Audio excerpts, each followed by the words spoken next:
Hey, this is Anney. And Samantha. And welcome to Steph Never Told You, a production of iHeartRadio.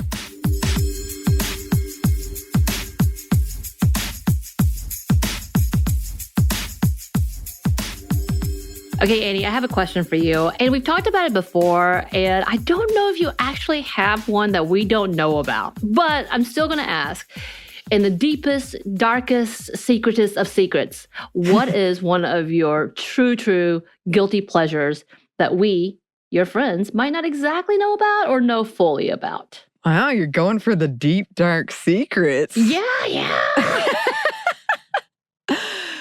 I feel like I'm pretty open about my enjoyments. I know, that's why I said this. I think, as we've recently discussed, it's not really a deep, dark secret, but perhaps like that I do actually read and write romance, which I think is just something I was surprised by, but I was finally like, wait a minute. And my fan fiction predilections probably surprise some people because I think they know the basics, but they don't know the specifics. So I do read like slash, even though I'm there for the emotion. But I think that surprises some people because they're like, wait a minute, you're so against romance. Well, I'm not against it. It's just not my thing. Right. And then I read a lot of angsty things, but I read a lot of like recovery. I read a lot of like healing, dramatic recovery stories. All right.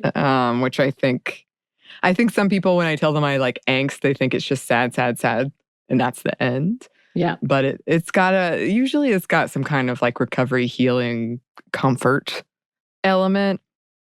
Again, like I don't think I've been super secretive about this. It's just like I usually am pretty broad about it. Right. But I did have this conversation with some of my friends who read fan fiction lately, and they were like, wait, you read that? I'm like, yeah. So you surprise them. You continue to surprise in relationships. I do. I'll try to think of, because I'm sure there's something else. I've read some pretty dark stuff, for sure. I've read some like modern AU, alternate universe serial killer stuff, which is relative to what we're talking about today. I've read some, in quotes, strange, dark things. Yeah.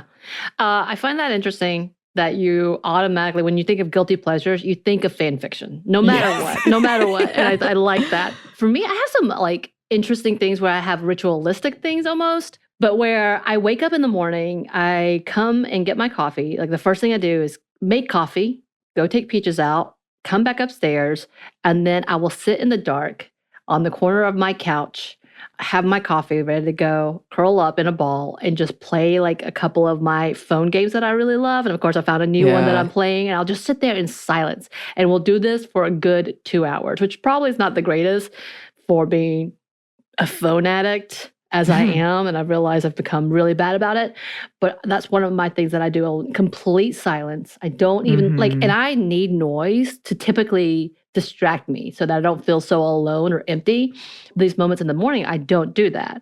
And I was like, that's an interesting thing. But then also when I watch TV or when I watch series, and I watch them on repeat, y'all, I think we all know this, my deep pleasure is to try to find the actor and connect them to the other episodes. So I'm very quick to like look up and then go down these rabbit holes of who belongs to what. And I love it. And I don't ever remember their name. I just know their face. And then I'm like, that's from this show. That dude's from that show. And connecting like the universes that way. And I don't know if that's a guilty pleasure or something that I definitely do that's like, that's weird. Okay, that's odd, but I love it.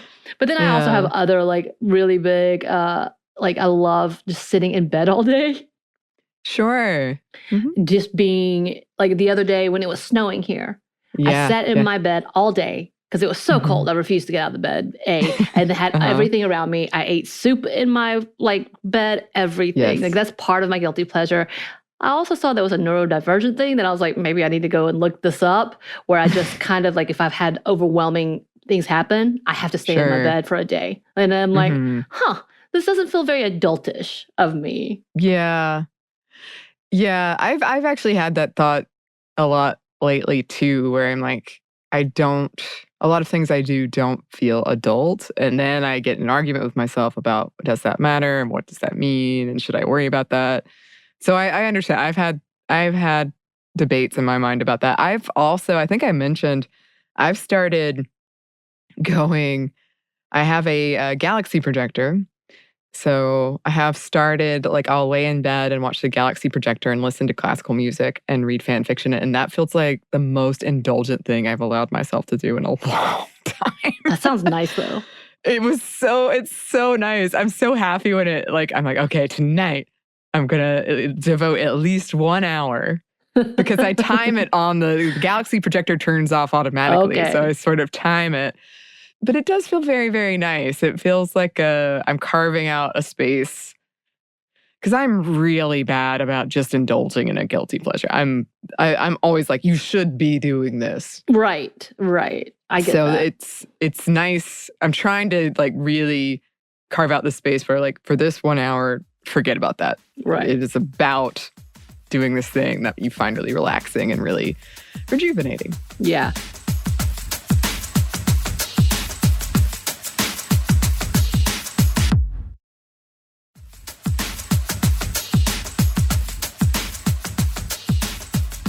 And you know what? We do need to come back and talk about why the term guilty pleasure is such a double-edged sword. And it is really unfair to those who are so busy and so caught up in being in a world of busy that we forget to take time for ourselves, which we love. So that term in itself is really negating of what we truly need and whether or not we enjoy it, as long as it's, not harming anybody. Why not? Right. But the reason that we are talking about guilty pleasures, another one of my guilty pleasures has been going down the dark hole of serial killers or true crime related things like SVU and Criminal Minds, which all play off of real stories, and you get a different version, but it's really kind of dark in itself. And we did want to talk about this, but first, yes, obviously we're going to be talking about a little bit about the horrifics of killing murder victims and trauma within that. We're not going to go into specific cases. We're definitely not going to delve into what happened or any of those stories. We are just mentioning it. So just go ahead and put that at the top. And yeah, we've talked a lot about true crime and its overall popularity, especially for women. In fact, one study shows that women make up around 70% of the listenership/viewership for this genre. So yes, women are all involved. And of course, if you want to hear more about that statistic, we have a couple of episodes for you to check out. Don't we, Anney? We go all into it because it fascinates. I'm one of those that I'm more fascinated by the why and the who, more so than the actual subject. So yes, we went into that. And we also mentioned the overall impact for the audience as well as why women are so interested in it, including that many listeners, they listen so they can prevent it from happening to them, or at least not be in that situation, which obviously most of the time there's nothing you can do about it. It just happens to happen. Yeah. Which is really sucky. But for me, again, as to the who or the why, I was like, there has to be more to this, right? There has to be more to why we are so fascinated, and specifically women, why we are so caught up in this. I mean, it's been around since Jack the Ripper. So the old school case, which by the way, was often portrayed to people through comics and drawings, since many people could not read at the time. So it was depicted and told through, literally, they said comic strips is how they put it. Wow. I wonder if that's why it had such a lasting impact on our culture. That's interesting. Maybe, because those pictures are, like, I know those pictures. When we think about it, we see those black and white, like, horrible pictures. But yeah, that's how it was often relayed. And the morbid fascination obviously has only grown as the different mediums have been created to tell these stories. And it's not just stories. And that's kind of what we're going to come back to. And Anney, one thing I've been really personally struggling with is, what about the victims? I've worked with so many victims. I've worked with so many survivors who've gone through horrific abuse and trauma. That's what I know. That's what I see. And I have to wonder, I'm like, you and I had this conversation, I'm like, what about them? I wonder how they see this in this perspective when we talk about it, or when it's grown to be in such popular conversation. And it is almost, I mean, I don't think this is true to all of the people who listen, but almost like it's fetishized in a way, Yeah, I think we've talked about that a lot. Of the, I immediately, obviously, I don't know, I think of Conjuring 3, which has that weird moment where it's like based on a true story, but it's based on a true story in a way where we're supposed to, I guess, empathize with the killer who was possessed. Right. But those are real people. I mean, even if they dramatized it, right. like they are real people who are, perhaps encountering people's theories or thoughts about who did it and why they did it, and maybe romanticizing an aspect of it. And I know I've mentioned it before, but there was an essay I read by somebody whose family had been murdered by a serial killer, and she'd seen and heard these kind of documentaries and podcasts about it, and people kind of excited to talk about it.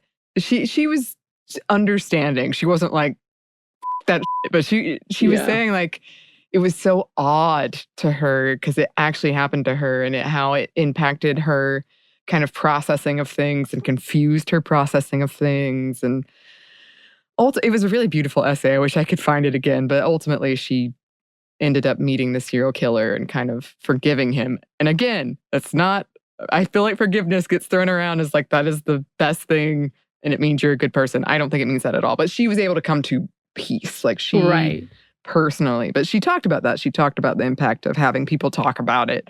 Right. And confuse her about like motives and deserving and all that kind of stuff.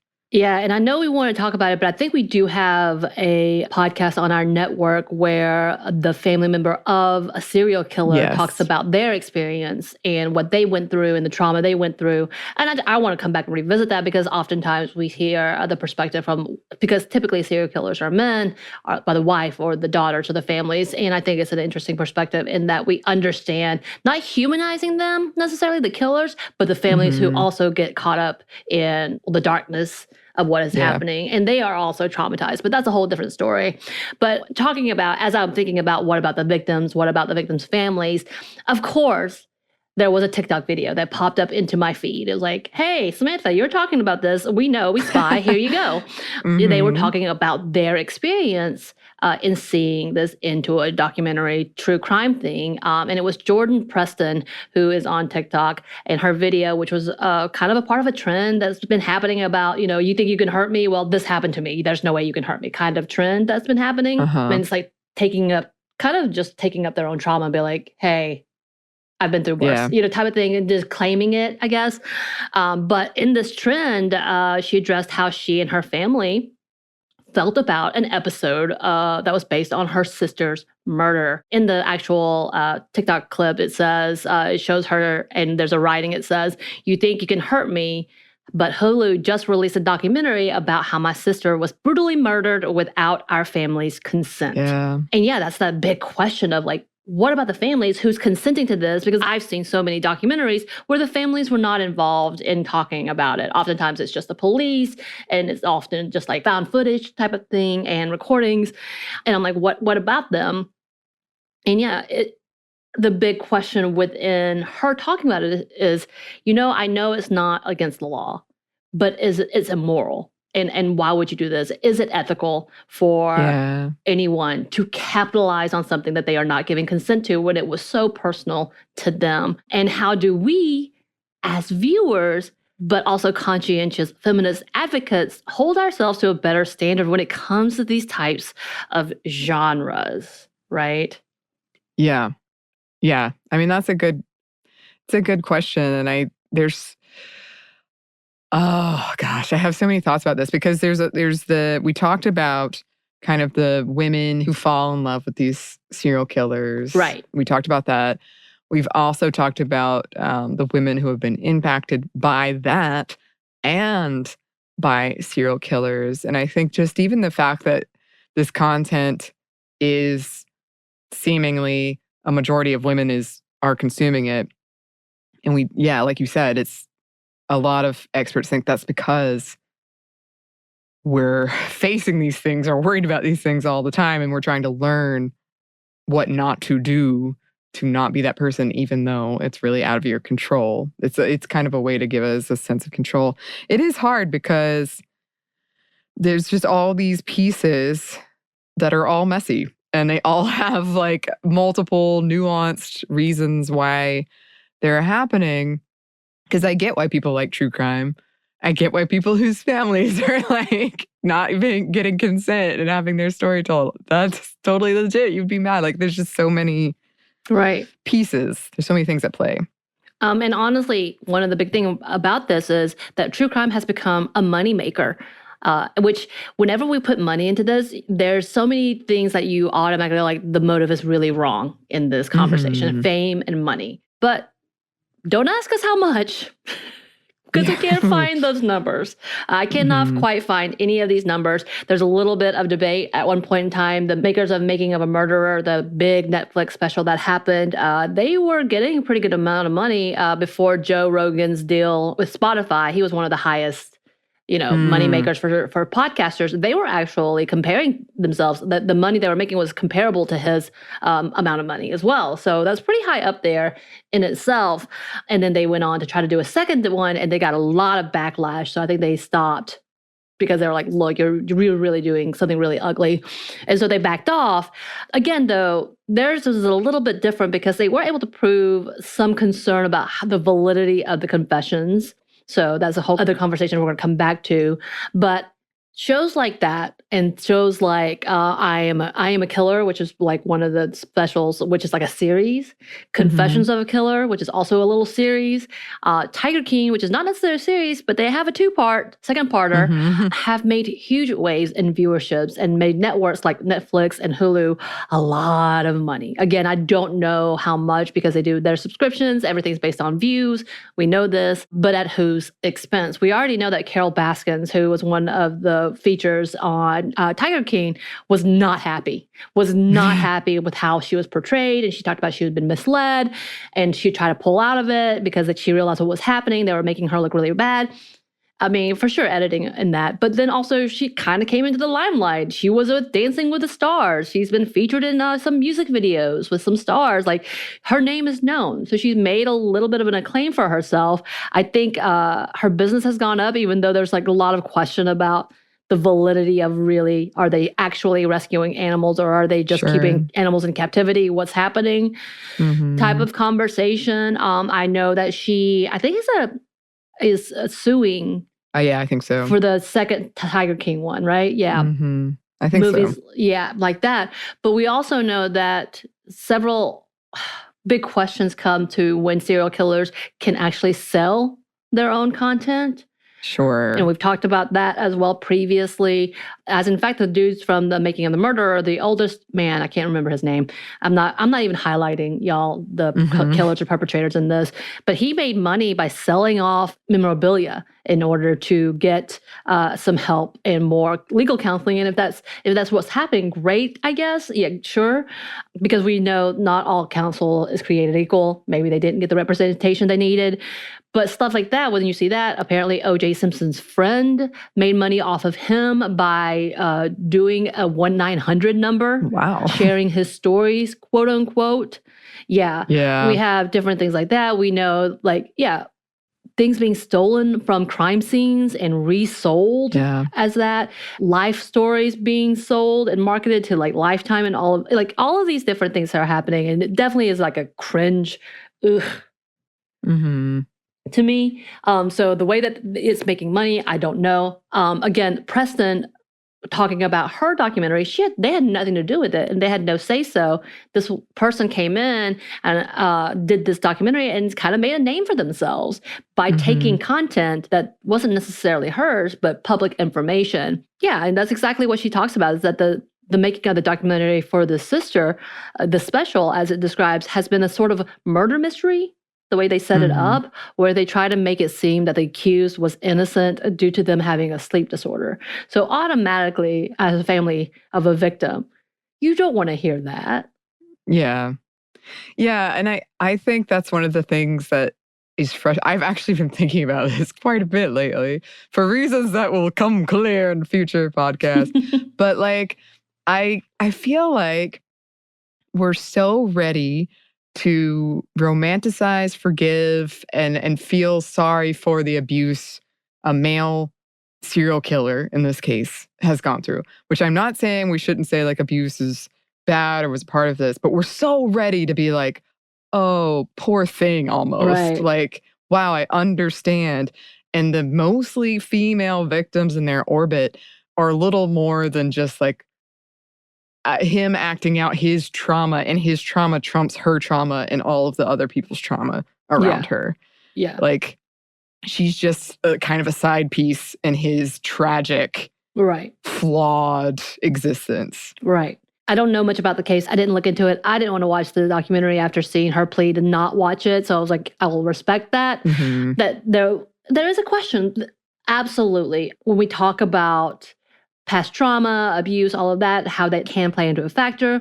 But we also have talked about, when we talked about mass shooters, that it's too quick to people be like mental health.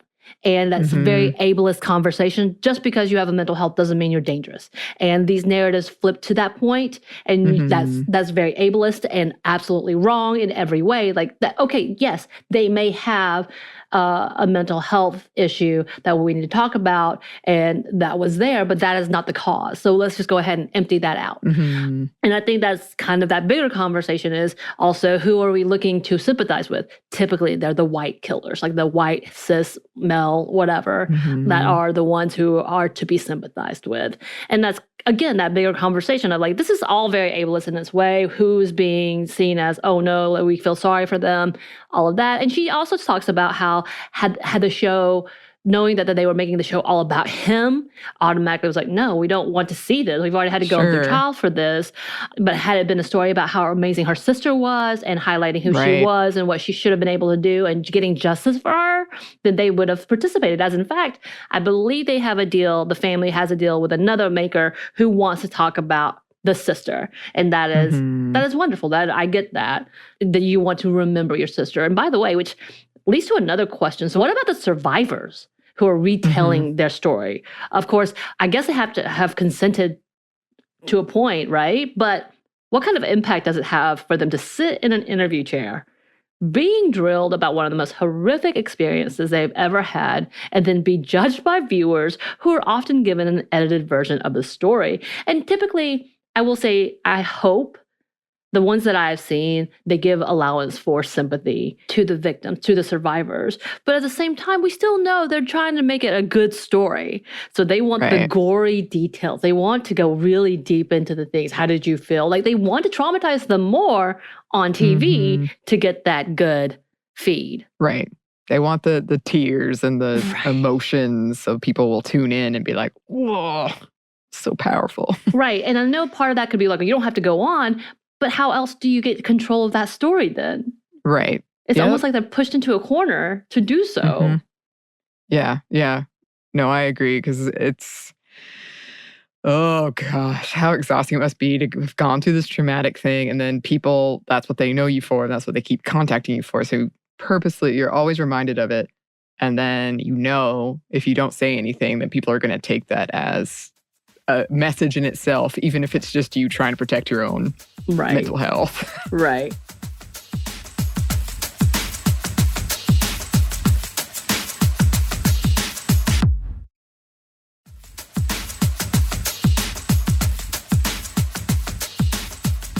Oh, man. And then the common link, as we were researching, is the continued trauma that affects the entire family who has lost a dear loved one, which impacts them.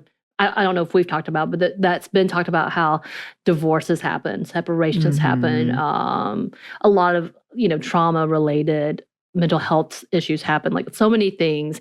And not only that, but we often are told all of the secrets of not only the family, but the lives of the victims and all around them. I mean, I would be horrified if someone knew every detail of my life in every way and then just shredded it and pushed it all out.